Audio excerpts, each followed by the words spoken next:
Thank you, Mr. Prime Minister. Thank you very much for agreeing to do this. I appreciate it. Sorry for the delay because of technical problems. The fighting has been going on now for some 6 weeks. Hundreds, if not thousands of people have been killed on both sides. How's this going to end? Asteության Ադրբեջանը պետք է հրաժարվի Ղարաբաղի Azerbaijan needs to give up on its logic of solving the Karabakh issue by force.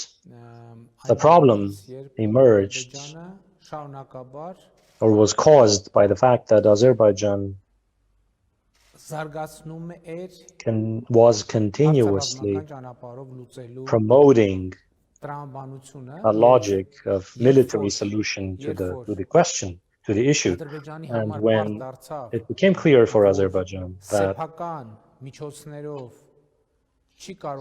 it will be unable on its own to promote that logic, what now happened is that it asked Turkey for assistance, which in turn, from Syrian territories under its control, has transported to Azerbaijan thousands of mercenaries who, after which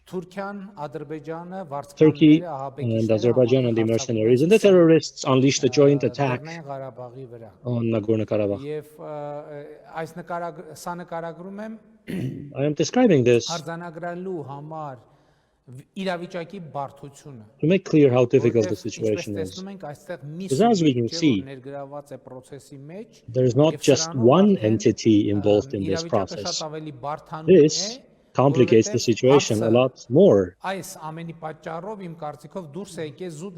think because of all of this, the issue no longer is confined to the logic of the Nagorno-Karabakh issue, because mercenaries are engaged and their presence in the region poses a threat to not only Nagorno-Karabakh and Armenia, but also Iran has stated it views it as a threat. Russia has stated it views it as a threat. And allow me to say, in my opinion, a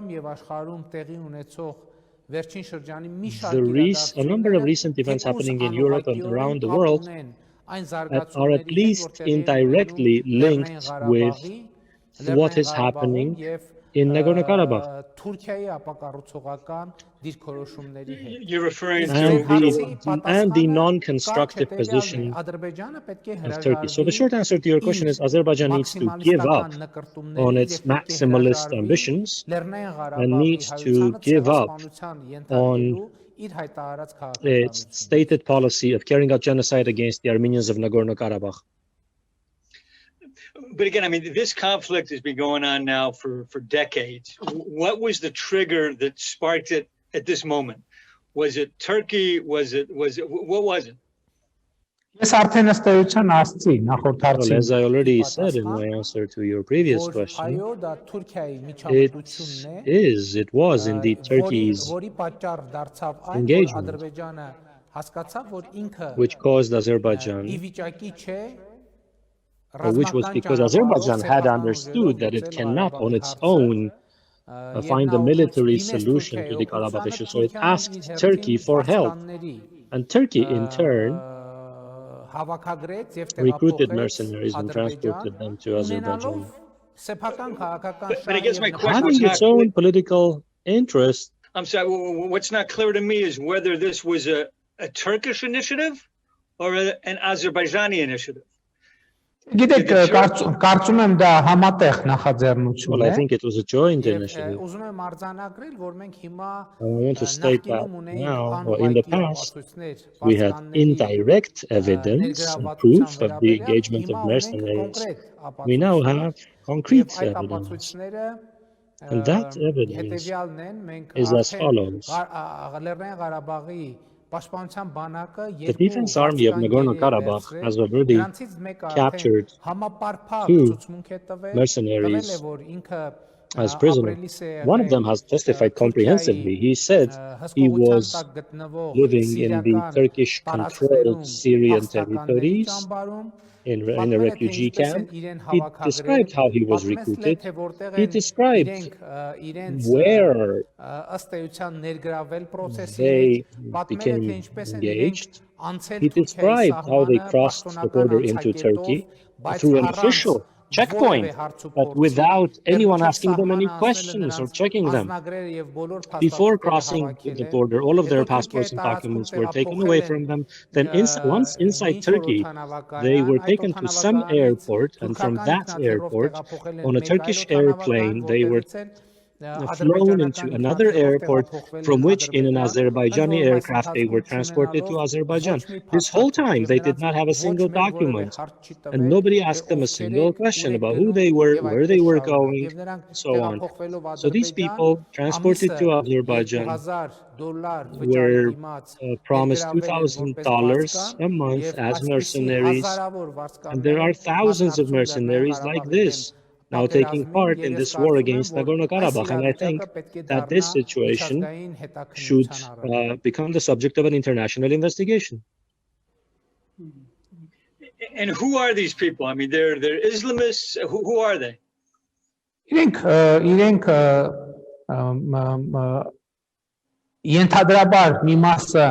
Presumably, some of them are members of extremist groups. Some of them are population from the Turkish-controlled Syrian territories who were recruited for money.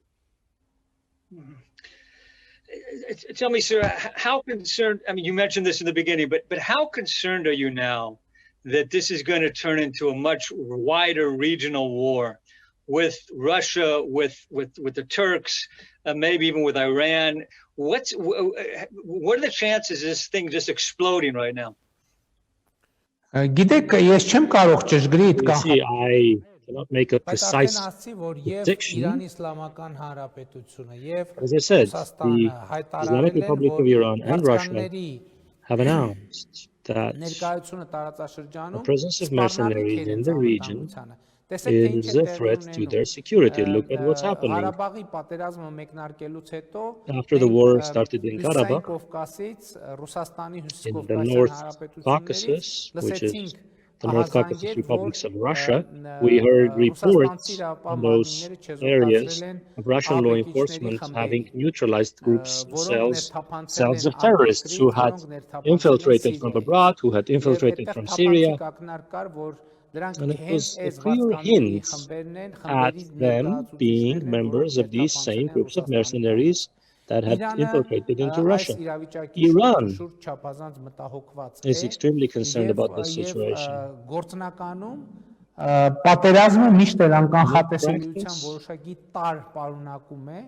There is some way to predict. It's very hard to predict the course of the war. Nobody can say for sure how far this will go or how far it will not go, what the reach of this war will be.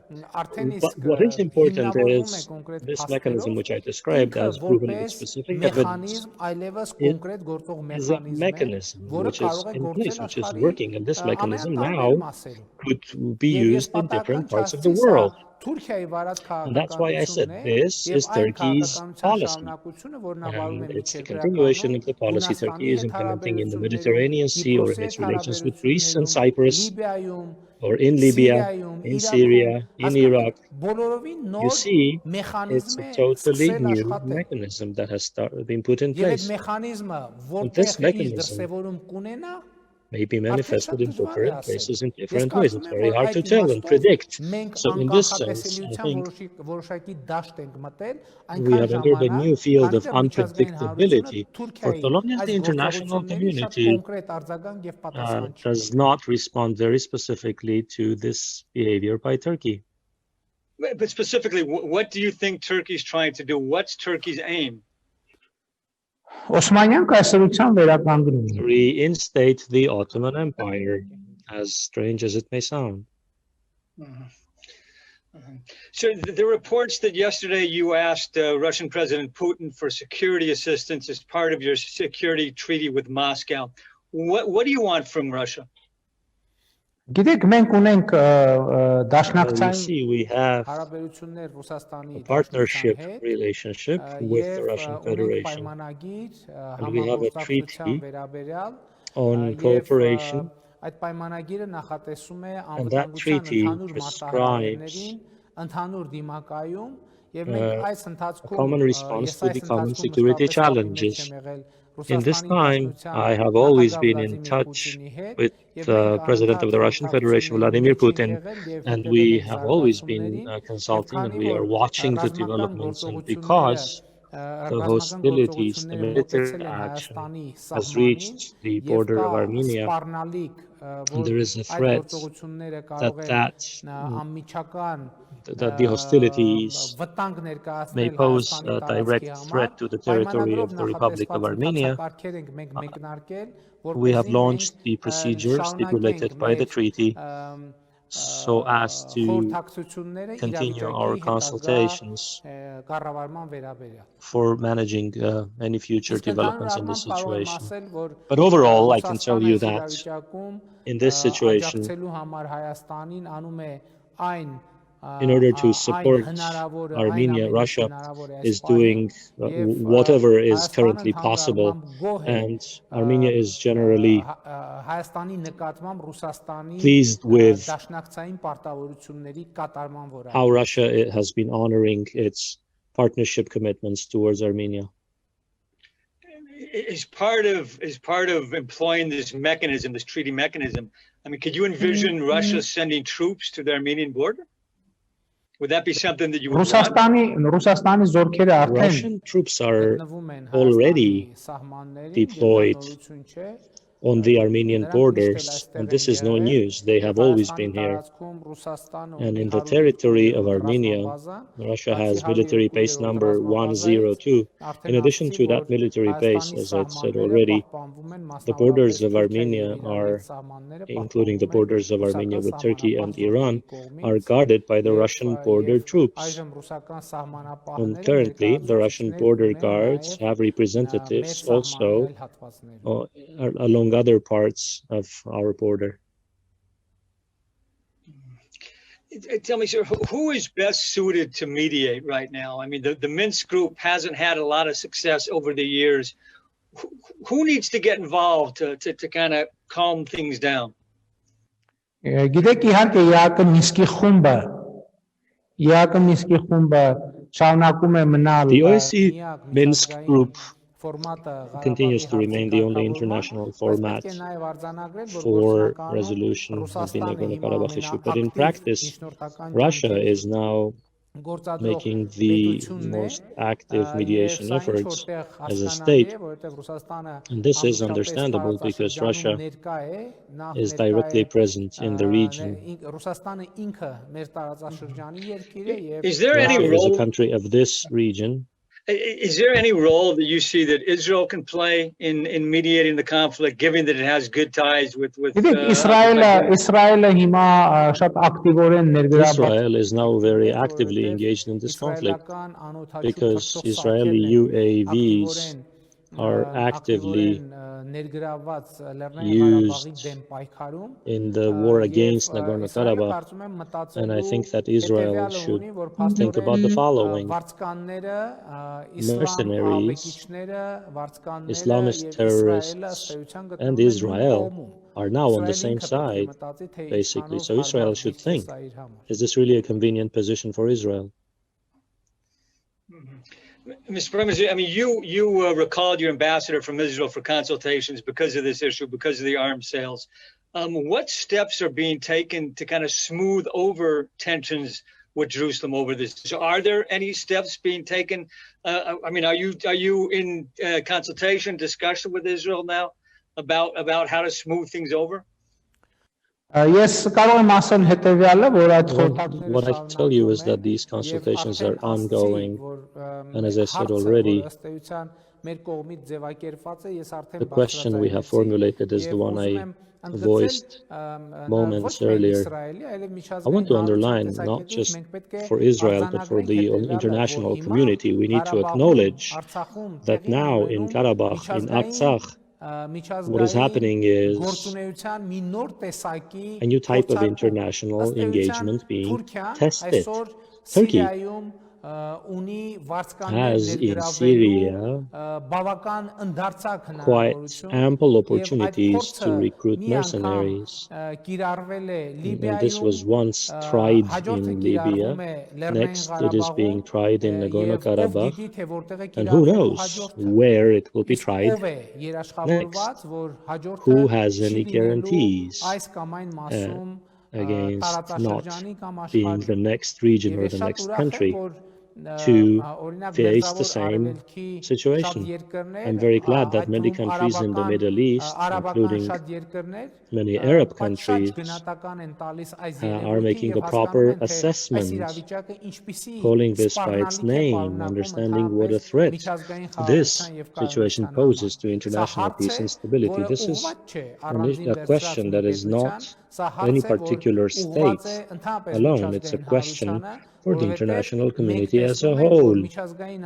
We see that international security, in the international security system, certain shifts are taking place. And those shifts also contain elements of a hybrid war, hybrid warfare.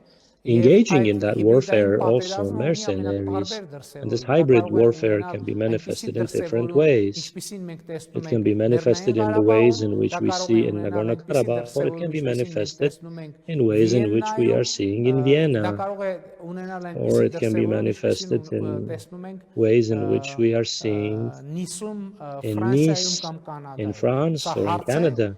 This is a question, and the question is on the table, and this question is seeking a specific answer. It's no secret that Israel has a very tense, difficult relationship with Turkey.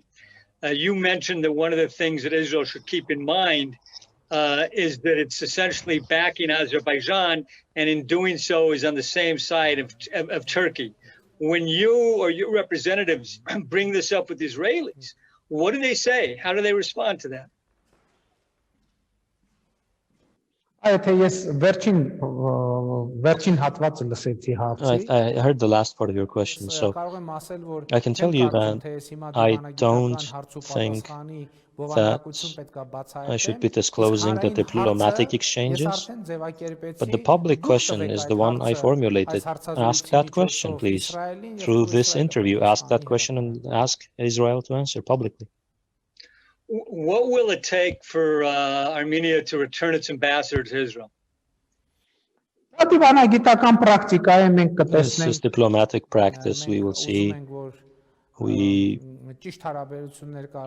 want to build the right relationship with all countries. And that question will be properly answered in due time.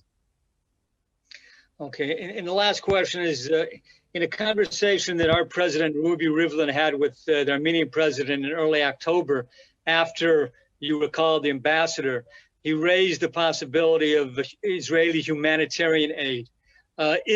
Is there anything to that? Is that taking place? Is there anything you would like from Israel? Yes, well, like I said,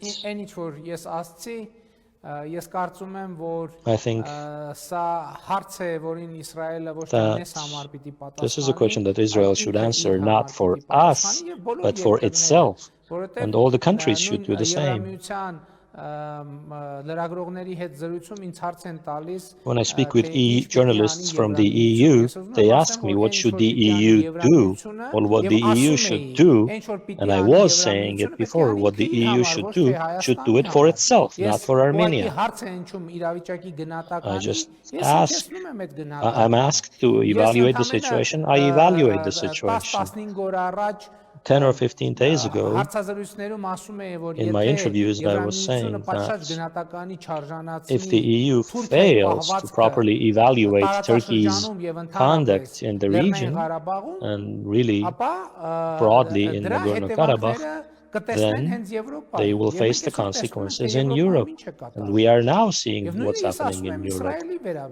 I say the same about Israel. I say the same, that Israel should ask itself the question. It is now fighting de facto side by side with mercenaries against Nagorno-Karabakh. Israel should answer that question. Is this a convenient position for Israel? If it is a convenient position, God be with it.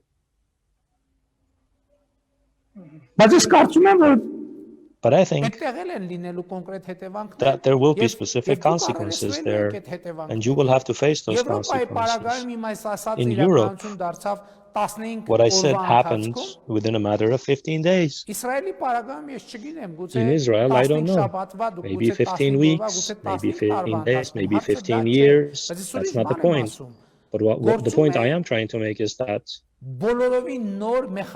there is a totally new mechanism of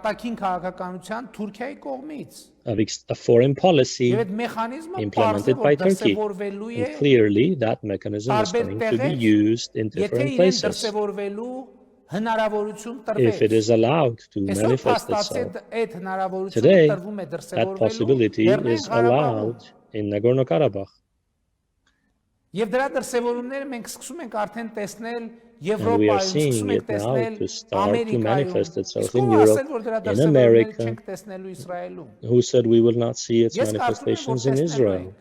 I think we will see. So Israel should think whether this is a convenient position now to be with the mercenaries in the same trenches, on the same side of the trenches, and to have the same target.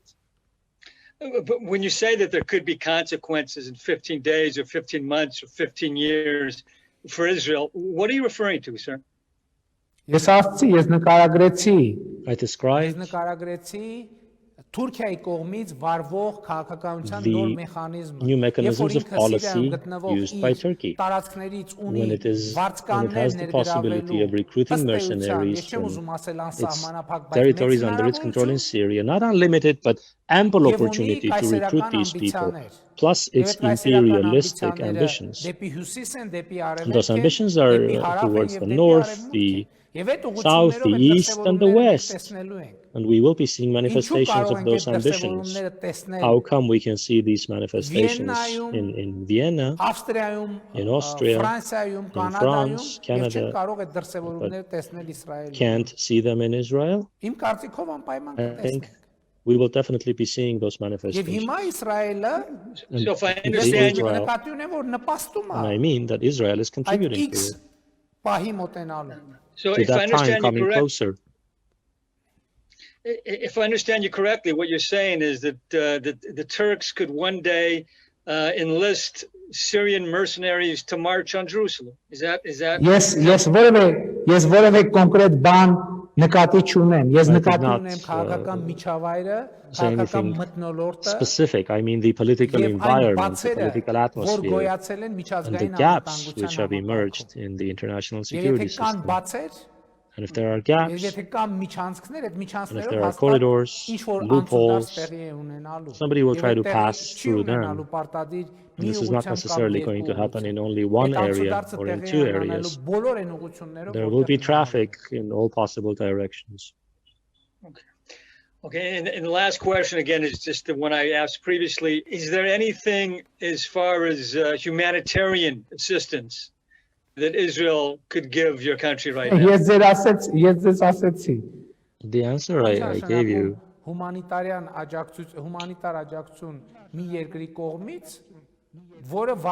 humanitarian aid by a country that is selling weapons to mercenaries, which the mercenaries are using to strike the civilian peaceful population. I propose that Israel should send that aid to the mercenaries and to the terrorists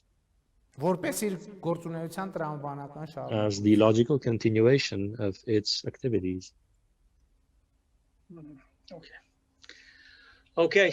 Thank you, sir. Appreciate this.